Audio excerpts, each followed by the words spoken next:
We've all had this dream, right? AI agents that can build entire applications, all from a single prompt.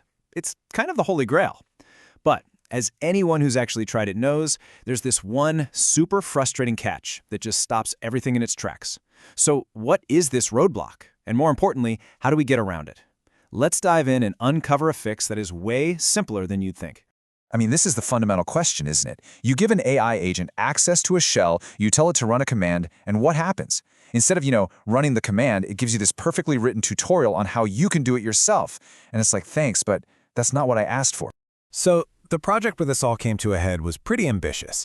The idea was to build a full software development pipeline, completely automated by a team of 5 specialized AI agents. You had a spec agent to plan things out, a code agent, a test agent, the whole shebang. The goal was simple: one prompt in, one fully functional, containerized app out. And this is where it all just hit a wall.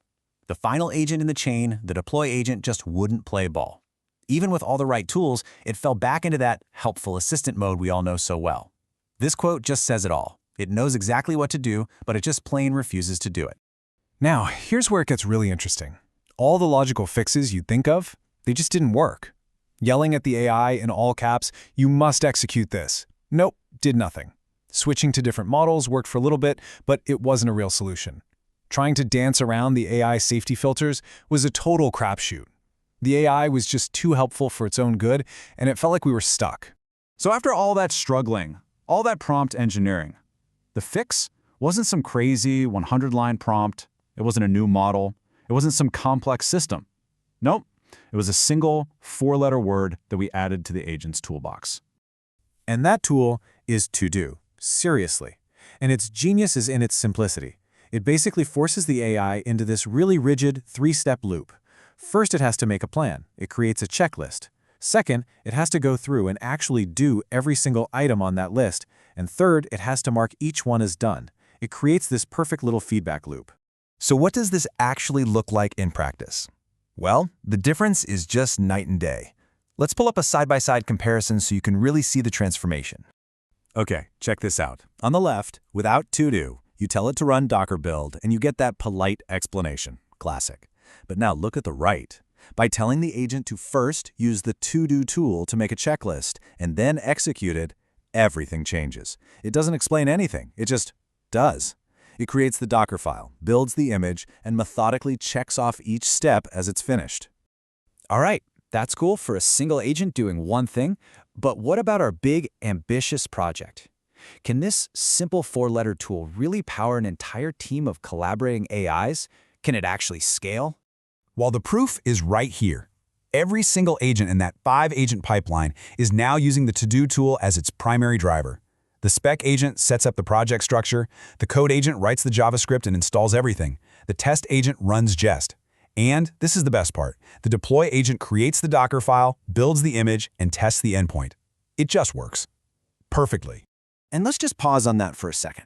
The exact same agent, the one that started this whole journey by telling us I'm unable to directly execute commands, is now confidently running a whole multi-step deployment process from beginning to end. That's not just an improvement, that's a complete 180.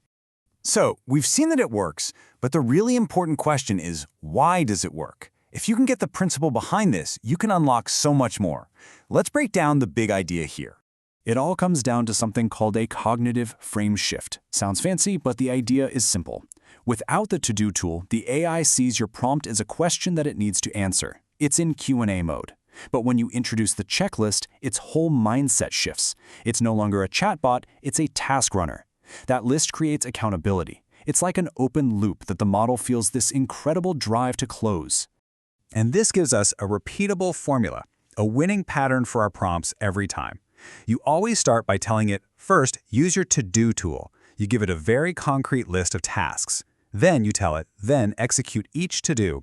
And finally, you tell it to mark them as done. You see, it's not a question, it's a work plan. So really, the most important takeaway here is this. To get an AI to act, you have to stop treating it like a search engine and start treating it like a worker. You're not just asking a question, you're handing it a detailed, non-negotiable work plan. And that brings us to the final and most exciting thought. Now that you know how to shift an AI from just being an explainer to being an actual executor, what does that unlock for you? What kind of complex, multi-step process are you going to finally automate now that you can get your AI to actually do what you ask?